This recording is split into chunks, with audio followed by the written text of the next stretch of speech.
Yung akala mo na out na sa race ang Magnolia at malalagay na sa panganib ang team pagdating sa playoffs, ang hindi nila alam na may nakahanda ng big time import ang Magnolia na mala Miles Powell kung gumalaw at mala Dez Wells ang liksi. Alam nyo mga kuys, grabing efficiency ng import na to na naglalaro up to 69% every game.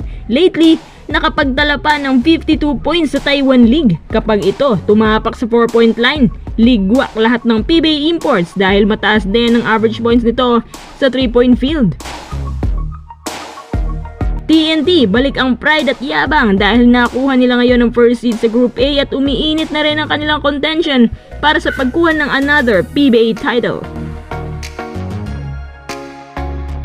Gusto nyo bang magpagawa ng high quality jersey sa murang halaga? Bakit di mo i-click ang yellow basket dyan? Send your names na ilalagay at matik, may astig na jersey ka na. So tama pala talagang hinala ko na papalitan si Shabazz Muhammad dahil baka magiging huli ng lahat kapag hindi pa nila ginawan ng replacement. Kaya naman ilang araw lamang matapos ang acquisition kay Muhammad, pinalitan agad ng Magnolia to. May nakita na po silang import at higit pa sa jackpot. Siya si Rayvonte Rice. Siya yung literal na kanin palang ulam na. Alam nyo ba ng average points ng 32-year-old na to halos hindi bumababa sa 30 points per game? Nakakuha pa ng career high 40 points sa NBA G League. Pinakamababang average points niya 16 points per game nung siya ay nasa collegiate league pa lang. Kaso may mga reports din kami natanggap na underrated daw ang batang to kaya naging undrafted sa NBA. Ang ginawa niya, pinag-ibayo niya at nag-explore siya sa iba't ibang liga including Asian leagues.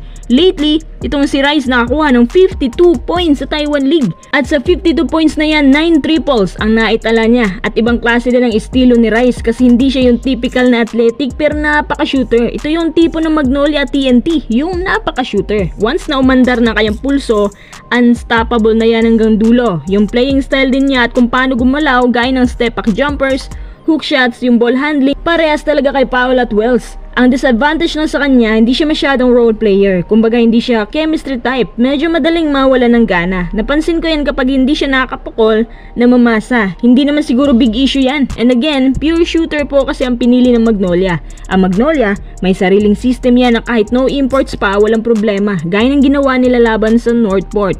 Locals kung locals. Tsaka ang import na to, may kaliitan kumpara sa kinukuha nila. 6'4 import na pang Magnolia hotshots talagang size.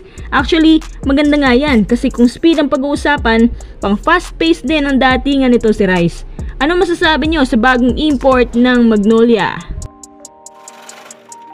TNT, balik na raw ang pride at yabang nung nagbalik na rin sa title contention ang kanilang laro. Sila rin palang number 1 seed ngayon sa Group A. Kapansin-pansin nga naman na painit ng painit ang bawat place ng TNT sa tulong syempre ni RHJ. Sa pagkakaalam ko rin, numero 1 nga itong si RSJ para sa another best import of the conference na siyang nakuha naman niya last year plus may pa-bonus pang PBA title sa Governor's Cup. Siyempre, bumalik na rin si Poy Eram bilang kanilang main man at tagalinis ng maling shots outside. Si Poy ang isa sa mga vital pieces dyan sa TNT na nung napahinga siya na matagal, humina rin ang percentage ng kanilang inside shots at bugbog pa si Kelly sa gitna. Kaya ngayon, pinagpahinga na muna nila ng mahaba-haba si Kelly.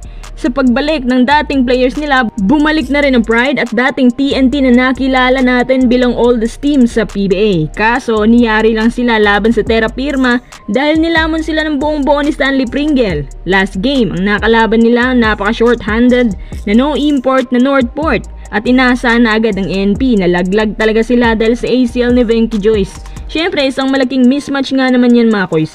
Nagtataka rin ako kung bakit hindi na nanguha ng another import ang Northport. Ano bang nangyari sa kanila? Wala lang pinagkaiba sa Phoenix ang team na to. Mabuti pa ang Blackwater, may pyesa sila ngayon. At napakamamaw pa nakalang import na si King. Napapalaban pa nga sa kanilang ilang big teams. Tingnan natin kung hanggang saan ang kaya ng TNT at isa na nga ba sila ngayon sa mapapabilang sa Big 4 sa darating na playoffs gaya ng nakagawian nila.